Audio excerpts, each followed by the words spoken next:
Welcome to Where the Magic Happens. My name is Nathan Sawaya, and I'm a Lego artist. And this is my art studio where I build and create all my Lego sculptures. You're looking at many, many different colors of bricks. There's about 1 million individual Lego bricks in this room. I try and keep a full inventory so I can create whatever comes to mind at any time. And then, as you can see, there's a variety of things in here.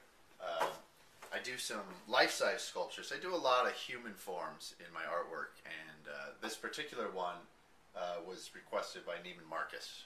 They were doing for their holiday gift program, they wanted life-size sculptures available. So I agreed to make life-size sculptures for them out of Lego.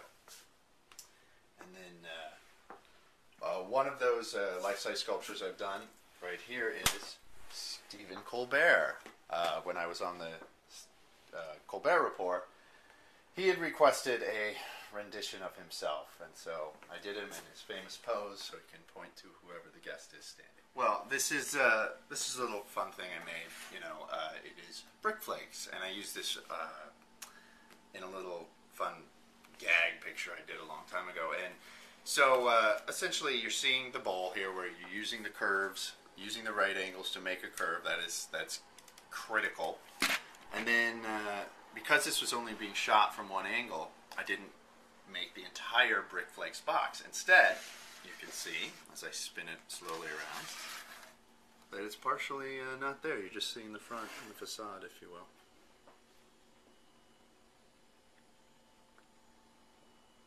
And how long did this take you? Oh, this took a day, Wow. A few hours. You even included the nutritional information. Oh, of course. Make it look legitimate. Excellent. It's that attention to detail, I think, that... It is key. I find that more people really react to the work when there's those little detail things. That's what they love.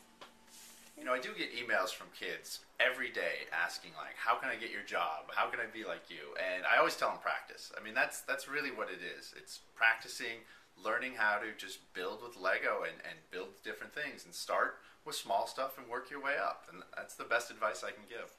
Are there particular pieces that are best to, like, your go-to pieces? Are there particular ones? I don't think there's any particular piece.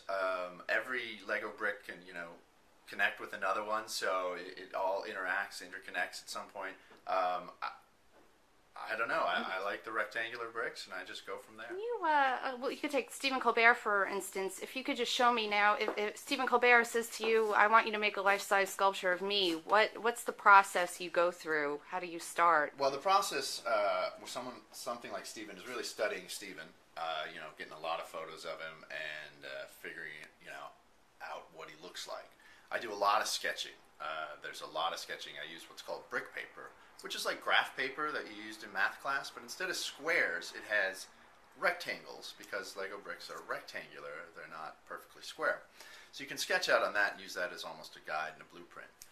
As for the building process, a lot of it is starting at the bottom and working way up, and that's just because gravity forces that. I often start with the head and work on the head a little bit and then do the body.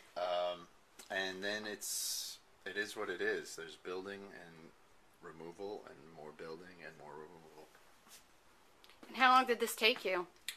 This one took about 3.5 weeks. Is that sort of the standard time for something this big? About, yeah. I mean, I try to...